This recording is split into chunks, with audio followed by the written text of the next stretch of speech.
तेल हे रोजच्या स्वयंपाकाचा एक महत्त्वाचा भाग आहे. फोडणी देण्यासाठी, तळण्यासाठी, भाजण्यासाठी अशा वेगवेगळ्या प्रकारे आपण तेल हे रोजच्या स्वयंपाकामध्ये वापरत असतो. पण सध्या हृदयरोग, diabetes, cholesterol, blood pressure, fatty liver यासारख्या आजारांचं प्रमाण हे दिवसेंदिवस वाढत चाललेलं आहे.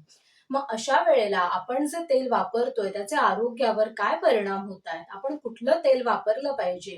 तेलाचं प्रमाण किती असलं पाहिजे? गोड पदार्थ बनवण्यासाठी तेल वापरावे का तूप वापरावे? अशा सगळ्या प्रश्नांची उत्तरं मी आजच्या व्हिडिओमध्ये देणार आहे. तेव्हा व्हिडिओ शेवटपर्यंत नक्की बघा. नमस्कार, मी डॉक्टर स्वप्ना तुमचं सगळ्यांचं स्वागत करते आपल्या YouTube channel healthy living with doctor स्वप्नामध्ये. जर तुम्हाला आहार, आरोग्य आणि आयुर्वेद या विषयासंदर्भातले माहितीपूर्ण व्हिडिओ बघायला आवडत असतील तर चॅनलला आजच सबस्क्राईब करा. बेल आयकॉन दाबा म्हणजे मी व्हिडिओ जेव्हा अपलोड करेन तर त्याचं नोटिफिकेशन तुम्हालाही मिळत राहील. आता लवकरच कोजागिरी पौर्णिमा म्हणजेच शरद पौर्णिमा येणार आहे. तर शरद ऋतूमध्ये आयुर्वेदानुसार काय काय काळजी घ्यावी याचा व्हिडिओ मी अगोदरच बनवलेला आहे. त्याची लिंक डिस्क्रिप्शन बॉक्स मध्ये आहे, तो तुम्ही नक्की बघून घ्या. आपल्या रोजच्या जेवणामध्ये किंवा रोजच्या आपल्या दैनंदिन गरजेमध्ये आपल्याला 3 मुख्य घटकांची गरज ही अधिक असते.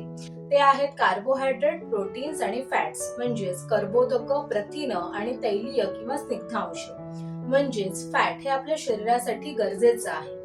पण आपण रोज जे पदार्थ खातो जसं की नारळ आहे म्हणजेच खोबरं आहे किंवा तीळ आहेत, शेंगदाणे आहेत, दुधाचे सगळे पदार्थ आहेत. जर तुम्ही मांसाहार करत असाल तर मासे आहेत, त्याचबरोबर ड्रायफ्रुट्स आहेत. अशा सगळ्या पदार्थांमधून आपल्या शरीरासाठी गरजेचे असणारे जे चांगले फॅट्स आहेत, जे आपल्या आरोग्यासाठी चांगले असतात, ते आपल्याला मिळत असतात. त्यामुळे खरं तर आपल्याला अधिकच्या अशा तेलाची गरज ही आपल्या शरीरासाठी नसते. म्हणूनच सगळ्यात महत्त्वाचा मुद्दा किंवा महत्त्वाची टीप म्हणजे तुम्ही कोणतं तेल वापरताय हे महत्त्वाचं आहेच. त्याचबरोबर तुम्ही ते किती प्रमाणामध्ये वापरताय हे खूप जास्त महत्त्वाचं आहे. तेल किती प्रमाणामध्ये वापरायचं आहे हे मी पुढे व्हिडिओमध्ये सांगणार आहे. कोणतं तेल वापरायचं याचं उत्तर खरं तर अनेक प्रश्नांवर अवलंबून आहे. आपण कुठे राहत आहोत, आपण तेलाचा वापर हा आपला किती आहे, आपण तेल कशासाठी वापरणार आहोत म्हणजे रोजच्या स्वयंपाकासाठी, तळण्यासाठी कशासाठी वापरणार आहोत. त्याचबरोबर आपल्याला कोणते आजार आहेत का, जसं की कोलेस्ट्रॉल वाढलेलं असणं, blood pressure, diabetes, fatty liver यापैकी कोणता आपल्याला आजार आहे का. अशा अनेक प्रश्नांवर ह्या प्रश्नाचं उत्तर हे खरं तर अवलंबून आहे. पण सर्वसाधारणपणे आपण रोजच्या स्वयंपाकासाठी कोणतं तेल वापरायला पाहिजे त्याचं उत्तर आपण आजच्या व्हिडिओमध्ये बघूया. आपल्याला खरं तर अनेक प्रकारची तेलही उपलब्ध आहेत, जसं की तिळापासून बनवलेलं तीळ तेल आहे, सूर्यफुलापासून बनवलेलं सूर्यफुलाचं तेल आहे, अगदी धान्यांच्या टरफलापासून बनवलेलं राईस ब्रॅन ऑइल आहे, फळांपासून बनवलेलं ऑलिव्ह ऑइल आहे.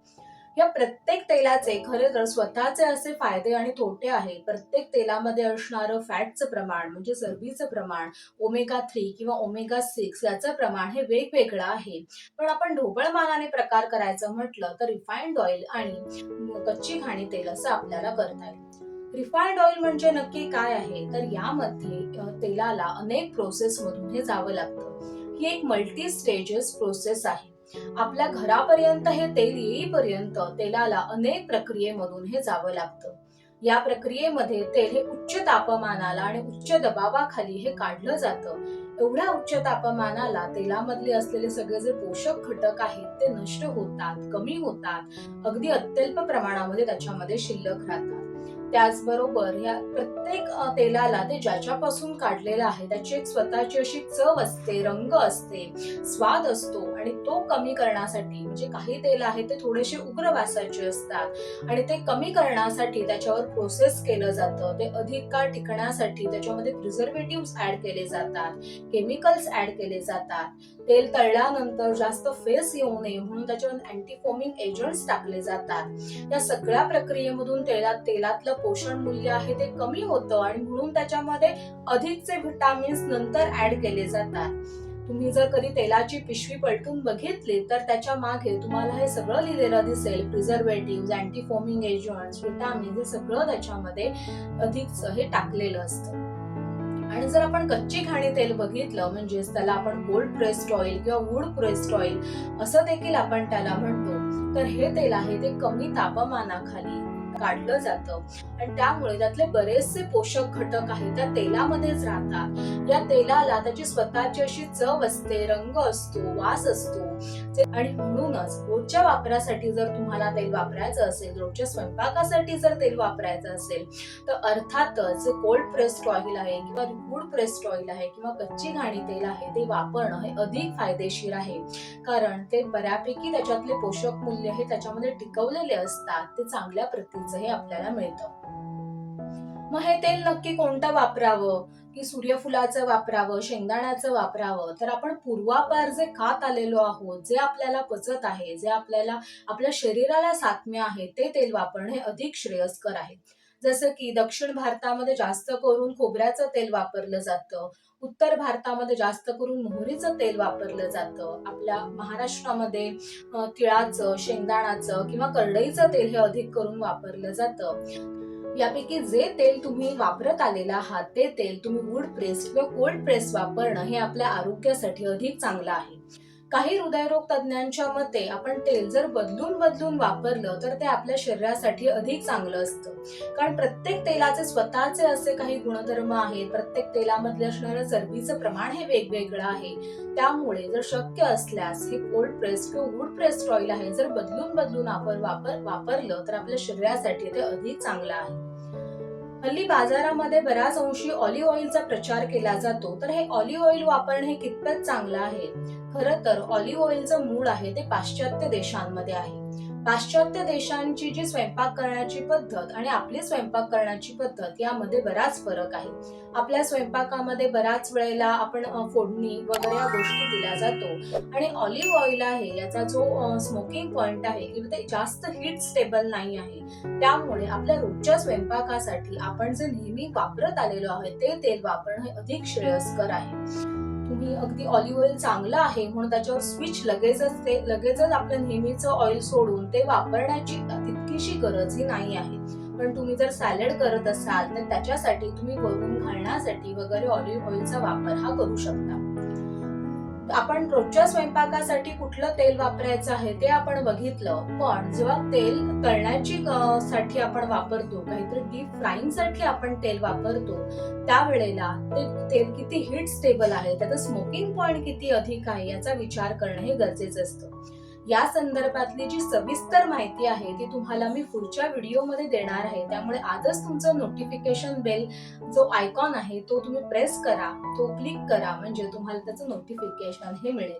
तर तेलाचं प्रमाण साधारणतः किती असावं? तर प्रत्येक माणशी म्हणजे प्रत्येक मोठ्या व्यक्तीसाठी साधारणतः 400 ml ते 500 ml म्हणजे साधारण अर्धा लिटर एवढं महिन्याभरामध्ये तेल वापरणं हे गरजेचं आहे. तर तुम्ही यापेक्षा अधिक तेल तुम्हाला जर लागत असेल तर याचा अर्थ तुमचा तेलाचा वापर आहे तो जास्त होत आहे.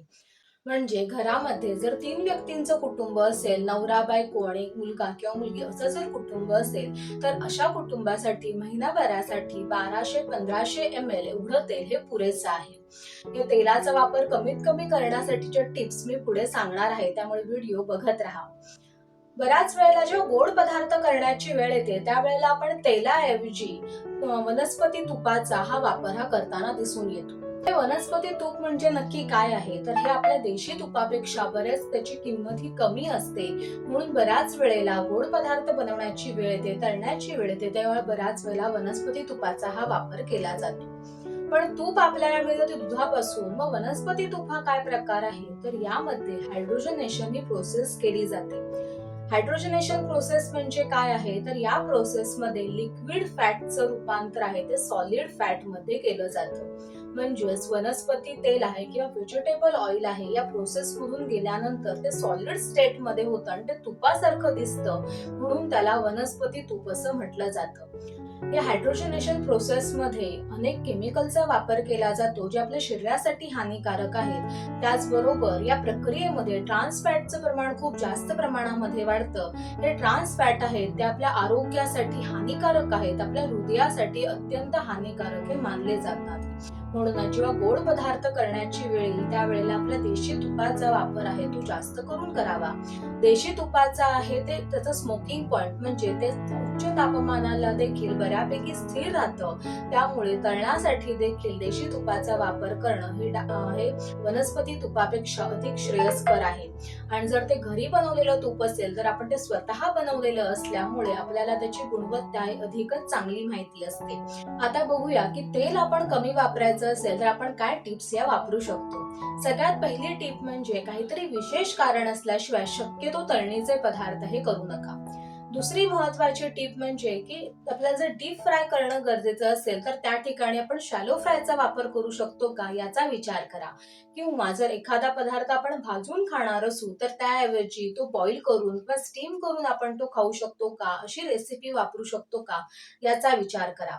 तिसरी टीप आहे ती म्हणजे शक्यतो तेलाचे 5 लिटरचे किंवा 10 लिटरचे कॅन आणण्यापेक्षा शक्यतो तुम्ही अर्धा लिटरच्या किंवा 1 लिटरच्या अशा पिशव्या आणून त्या तुम्ही स्टोअर करून ठेवा, जेणेकरून महिन्याभरामध्ये तुम्ही किती तेल वापरता याचा अंदाज तुम्हाला येईल.